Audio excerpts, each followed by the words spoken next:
تسبیح کہے گا، وہ تکبیر کہے گا، ایسی مخلوق ہے جو یہ سارے کام کرے گی، اور کرے گی کیسے ہے؟ مزے کی بات، وہ جب تشہد میں بیٹھا ہے یا وہ جو قیام کر رہا ہے یا یہ جب رکوع کر رہا ہے تو کوئی اس کو اس کے رکوع سے اٹھانے والا نہیں، لیکن یہ جب سجدہ کر رہا ہے تو کوئی ہے جو اسے وسوسہ دینے والا ہے کہ تیرے سجدے تجھے کیا دیں گے، تیرے رکوع تجھے کیا دلوائے گا، اسے کوئی وسوسہ دینے والا موجود ہے۔ لیکن اگر یہ اس کے بعد سجدہ کر کے دکھائے تو پھر اس ساری مخلوقات پہ اس کی فضیلت ہوگی نا۔ تو اللہ رب العزت نے یہاں پر ان دو کیٹیگریز کا ذکر کیا جن کو ہم پچھلے درسوں میں پڑھتے ہوئے آئے، جنتیوں کو اور جہنمیوں کو، اور اب اللہ رب العزت نے فرمایا وَإِذْ قُلْنَا لِلْمَلَائِكَةِ اسْجُدُوا لِآدَمَ فَسَجَدُوا إِلَّا إِبْلِيسَ، اور جب ہم نے کہا فرشتوں سے کہ آدم کے لیے سجدہ کرو، سب نے سجدہ کیا سوائے ابلیس کے۔ قَالَ أَأَسْجُدُ لِمَنْ خَلَقْتَ طِينًا، ابلیس کہنے لگا کہ کیا میں ایسے کو تخلیق کروں جس کو آپ نے کیچڑ سے پیدا کیا ہے، گیلی مٹی، کیچڑ کہتے ہیں نا، تین کہتے ہیں گیلی مٹی کو، گیلی مٹی کیا ہے؟ کیچڑ ہے نا۔ دیکھو میں آپ کو ایک بات بتاؤں، میری بات کو سمجھیں، آج ہم پہلی مرتبہ نہیں پڑھ رہے آدم علیہ السلام کا واقعہ، ہم کئی مرتبہ پہلے بھی پڑھ چکے، قرآن مجید میں کئی مرتبہ اس میں قصہ آدم و ابلیس آتا ہے۔ لطف کی بات یہ ہے کہ ہر دفعہ اپنے اندر ایسے عجائبات لے کر آتا ہے کہ آدمی حیران رہ جاتا ہے۔ اسجد لمن خلقت طینا، اے اللہ میں ایسے کو سجدہ کروں جس کو تو نے مٹی سے، کیچڑ سے تخلیق کیا ہے، کیا مطلب ہے؟ مخلوق کے آگے سجدہ نہیں ہوتا، یہ ابلیس کو بھی پتا ہے یہ ابلیس کو بھی پتا ہے کہ مخلوق کے آگے سجدہ کہہ رہنا ہے رسی کہ جس کو تو نے مٹی سے تخلیق کیا میں اس کو سجدہ کروں، یہ اس تک کو اتنی معرفت ہے۔ سمجھ میں آتا ہے کہ کیوں اللہ کو مشرک سے اتنی نفرت ہے، یہ سمجھ میں آتی ہے بات۔ وما یؤمن اکثرهم باللہ الا وهم مشرکون، اکثر لوگ اللہ پہ ایمان اس طرح لاتے کہ مشرک ہوتے، حالانکہ اللہ کو رعایت دینی چاہیے تھی، لیکن اللہ نے اس آیت میں رعایت نہیں دی۔ ایک آدمی مان لے، ہمارے یہاں بہت سارے لوگ ہیں نا، یار دیکھو بھائی آپ کلمہ گو کو اس طرح نہیں کہہ سکتے، کلمہ گو کے بارے میں آپ ایسے بات نہیں کر سکتا۔ کیوں نہیں دی اللہ نے اس آیت میں رعایت؟ کہ اس نے کہا، اللہ نے کہا نا وما یؤمن اکثرهم باللہ، اکثر لوگ اللہ پہ مان لاتے، عیسائی اللہ پہ مان لاتے، یہودی اللہ پہ مان لاتے، اکثر اللہ پہ مان لاتے۔ کون ہے بھائی؟ وہ نام الگ الگ لے رہے ہیں، گاڈ کہہ رہا ہے، فلاں کہہ رہا ہے، جو بھی کہہ رہا ہے، کہہ تو اللہ کو رہا ہے نا، وما یؤمن اکثرهم باللہ الا وهم مشرکون، نہیں دی اللہ نے رعایت، ساتھ ہی مشرک کہہ دیا ان کو کہ نہیں، لیکن مشرک ہوتے۔ کیوں اللہ کو اتنی نفرت ہے شرک سے؟ آپ دیکھیں وہ ابلیس یہ بات کہہ رہا ہے اسجد لمن خلقت طینا، اللہ میں اس کو سجدہ کروں جو آپ نے مٹی سے تخلیق کیا، نمبر ایک۔ نمبر دو، اسجد لمن خلقت طینا، اے اللہ میں ایسے کو سجدہ کروں اس کو مٹی سے تخلیق کیا، اس کے دوسرے معنی وہ ہیں جو ہم سورہ اعراف میں پڑھ چکے ہیں۔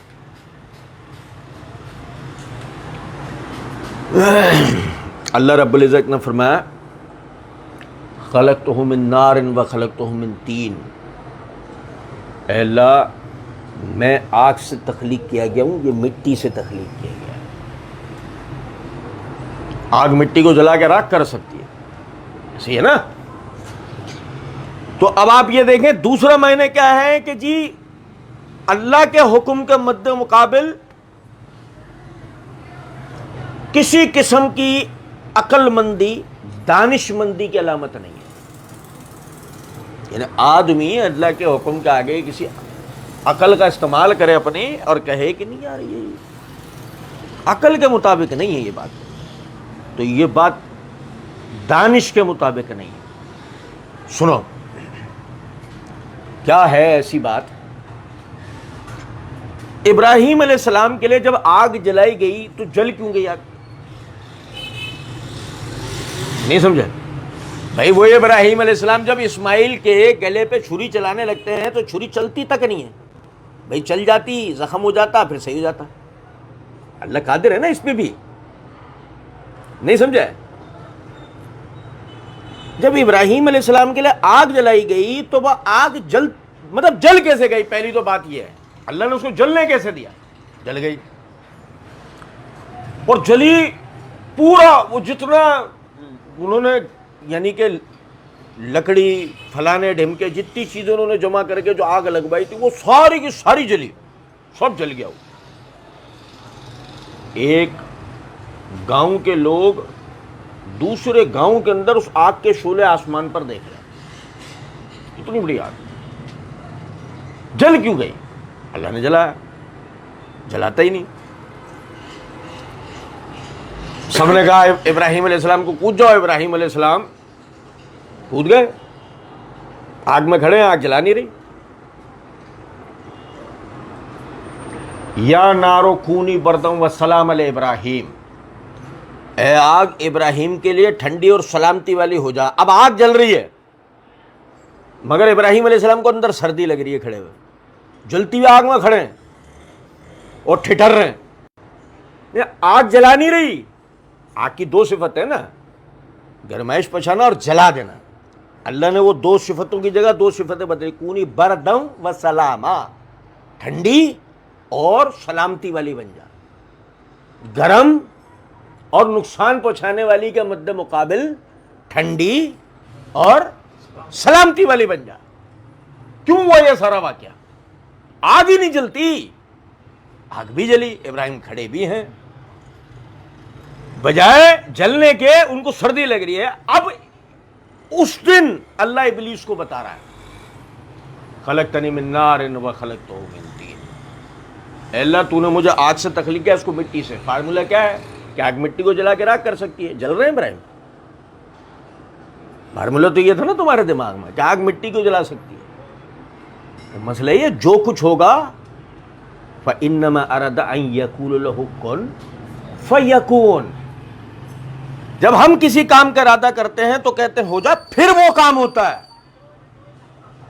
اصل تو مشیت باری تعالیٰ ہے نا, اللہ کی مشیت نہیں ہوگی پھر کوئی کام نہیں ہو سکتا. سوال ہی نہیں پیدا ہوتا. اسجد لمن خلقت طینا, اے اللہ میں اس کو سجدہ کروں یہ جو کیچڑ سے بنایا تو نے. سمجھے ہیں سائنس؟ قال ارأیتک ھذا الذی کرمت علی لئن اخرتنی الی یوم القیامۃ لأحتنقن ذریتہ الا قلیلا. ابلیس کہنے لگا قال ارأیتک ھذا الذی کرمت علی, اے اللہ بھلا یہ ہے وہ جس کو آپ نے میرے اوپر فضیلت دی ہے. بھائی دیکھیں سمجھیں ذرا بات. وَإِذْ قُلْنَا لِلْمَلَائِكَةِ اسْجُدُوا لِآدَمَ, یہ کیا وجہ سے ہوا تھا؟ وَعَلَّمَ الْآدَمَ الْأَسْمَاءَ كُلَّهَا, ہم نے آدم علیہ السلام کو تمام اشیاء کے نام سے کہا. ثُمَّ عَرَضَهُمْ عَلَى الْمَلَائِكَةِ, پھر فرشتوں کے آگے کھڑا کیا. أَنبِئْهُم بِأَسْمَاءِ هَؤُلَاءِ إِن كُنتُمْ صَادِقِينَ. آدم علیہ السلام سے وہ سوالات کرتے رہے, اللہ نے کہا ابھی آپ ان کو سوالات کے جواب دیں. وہ جوابات دیتے گئے. اب مسئلہ یہ ہے کہ انہوں نے سب نے ایک بات کہی, سبحانک لا علم لنا الا ما علمتنا, اے اللہ آپ کے لیے پاکیاں ہیں, ہمیں کوئی علم نہیں مگر وہی جو آپ نے ہمیں سکھایا. کہا کتنے عرصے میں؟ لاکھوں کروڑوں سالوں میں جو علم آدم یہ فرشتوں کو آیا, اور ظاہر ہے اس عرصے میں کہ جو ابلیس فرشتوں کی صفوں میں جگہ پا سکا ابلیس کو آیا. اب سب سوال کیے جا رہے ہیں, آدم علیہ السلام جواب دے رہے ہیں, وہ سب حیران ہیں کیونکہ یہ تو سب کو ہے نا آئیڈیا کہ سکھایا کس نے. وَلَا يُحِيطُونَ بِشَيْءٍ مِّنْ عِلْمِهِ إِلَّا بِمَا شَاءَ, سکھایا تو اللہ نے. اب یہ نہیں تھا اندازہ کہ یہ کس لیے ہو رہا ہے. کہ یہ آدم علیہ السلام کی فضیلت ثابت کرنے والوں فضیلت ثابت ہو گئی. کس بنیاد پہ ہوئی؟ آدم علیہ السلام نے بہت نمازیں پڑھ کے دکھائیں, بہت روزے رکھ کے دکھائیں. یہ کس بنیاد پہ فضیلت ثابت ہوئی؟ علم کی بنیاد. کیونکہ عمل تو وہ بھی کر رہے ہیں نا سارے, عمل میں آپ ان سے جیتو گے, کرو مقابلہ.